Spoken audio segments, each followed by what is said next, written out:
लेकिन सबसे बड़ी बात 1963 में हुई।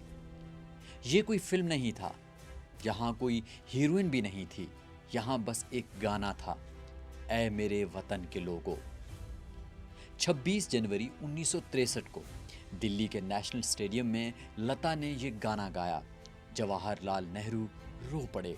लाल बहादुर शास्त्री ने कहा, ये गाना हमारी फौज के शहीदों का कौमी तराना है। 1973 में लता जी और किशोर कुमार में इख्तिलाफ हुआ।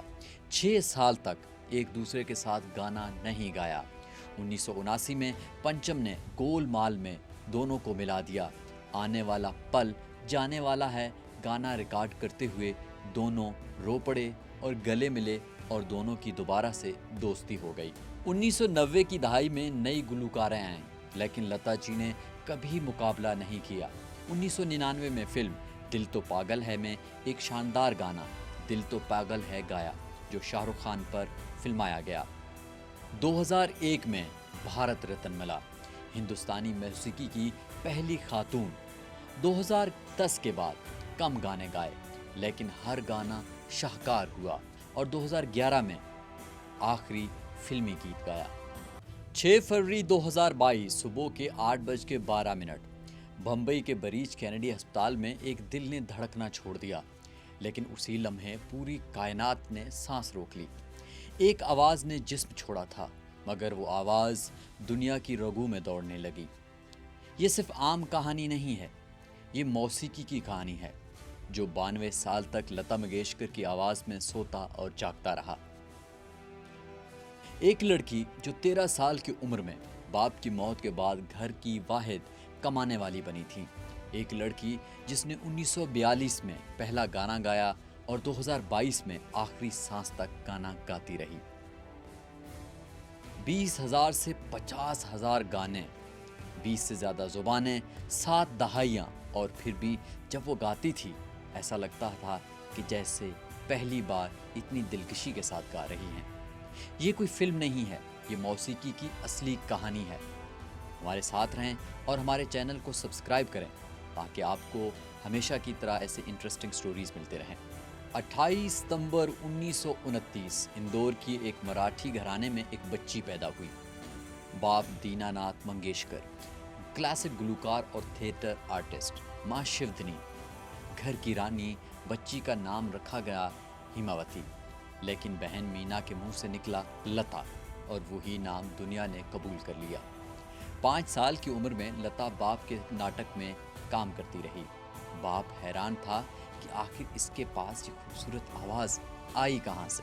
13 साल की उम्र में बाप चल बसे, घर में रोटी का सवाल।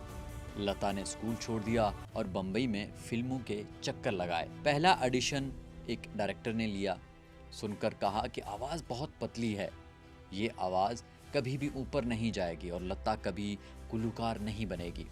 वही पतली आवाज़ 80 साल बाद भारत रत्न लेकर वापस आई। 1942 में एक मराठी फिल्म में पहला गाना रिकॉर्ड हुआ। गाना काट दिया गया क्योंकि प्रोड्यूसर को लगा कि ये आवाज़ बहुत ही बचगाना है।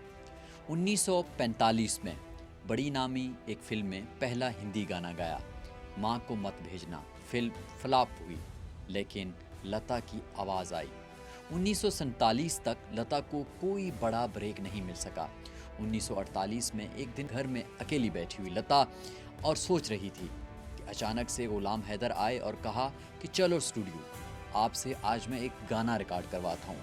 फिल्म थी मजबूर, गाना था दिल मानने की खातिर। मौसीकी डायरेक्टर चंद्र प्रकाश ने कहा कि लड़की आगे नहीं चलेगी। गुलाम हैदर ने जवाब दिया, एक दिन आएगा जब प्रोड्यूसर और डायरेक्टर लता के गीत के लिए कतार में खड़े होंगे। 1949 में एक ही साल में बरसात, अंदाज, दिल की शान, लाडली, 4 सुपरहिट फिल्में। राज कपूर, दिलीप कुमार और नरगिस की हीरोइन अब लता की आवाज़ में बोलने लगी। 1950 की दहाई में लता मंगेशकर का तूती बोलने लगा। अनिल बिस्वास ने आगोश में मेरे नैना सोए गाना गवाया। नौशाद ने दास्तान में मौका दिया, जबकि सी रामचंद्र ने आह में जिंदगी उसी के लिए जैसे गाने के लिए मौका दिया। लेकिन सबसे बड़ी बात 1963 में हुई। ये कोई फिल्म नहीं था, यहाँ कोई हीरोइन भी नहीं थी, यहाँ बस एक गाना था, ऐ मेरे वतन के लोगों। 26 जनवरी 1963 को दिल्ली के नेशनल स्टेडियम में लता ने ये गाना गाया। जवाहरलाल नेहरू रो पड़े। लाल बहादुर शास्त्री ने कहा, ये गाना हमारी फौज के शहीदों का कौमी तराना है। लता जी ने कभी इस गाने की रॉयल्टी नहीं ली। आज तक ये गाना हर कौमी सानहे में खुद ब खुद बच जाता है। 1970 की दहाई में आर.डी. बर्मन आया और लता की आवाज को नई परवाज दी। पंचम और लता की जोड़ी ने हिंदुस्तानी फिल्मी म्यूजिक को आलमी सतह पर पहुंचाया। 1973 में लता जी और किशोर कुमार में इख्तिलाफ हुआ।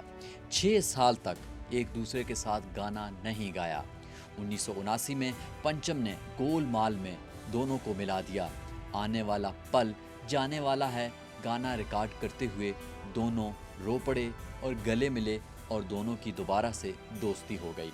1990 की दहाई में नई गुलकारें आईं, लेकिन लता जी ने कभी मुकाबला नहीं किया। 1999 में फिल्म दिल तो पागल है में एक शानदार गाना दिल तो पागल है गाया, जो शाहरुख खान पर फिल्माया गया। 2001 में भारत रत्न मिला, हिंदुस्तानी मौसीकी की पहली खातून। 2010 के बाद कम गाने गाए, लेकिन हर गाना शाहकार हुआ और 2011 में आखिरी फिल्मी गीत गाया। 2020 में कोरोना आया। लता जी 90 साल की उम्र में खुद को आइसोलेट कर लिया।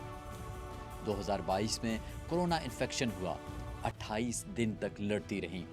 6 फरवरी को सुबह 8:12 पर डॉक्टरों ने हाथ खड़े कर दिए। मुंबई की सड़कें बंद, पूरी दुनिया खामोश। राजिया एजाज के साथ आखिरी रसूमात अदा की गईं।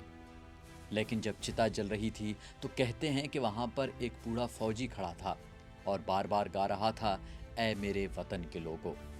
लता मंगेशकर चली गईं, लेकिन उनकी आवाज़ में हिंदुस्तान की हर माँ, हर बहन, हर बेटी, जबकि दुनिया में मौसीकी की हर आवाज़ हैं। श्रेया घोषाल कहती हैं कि मैं लता जी की आवाज़ का दूसरा रूप हूँ। सोनू निगम भी लता मंगेशकर के बहुत बड़े फ़ैन हैं। कहते हैं कि लता जी के सामने गाना गाना यानी गंगा में नहाने के बाद भी गंगा में नहाने के बराबर है। अरिजीत सिंह कहते हैं कि हमने जो भी कुछ सीखा वो लता जी का ही सदका है। आज जब वो इस जहां में नहीं हैं, आज जो कोई बच्चा भी मौसीकी की तरफ कदम बढ़ाता है तो कहीं ना कहीं उसके दिमाग में लता मंगेशकर ज़रूर होती हैं।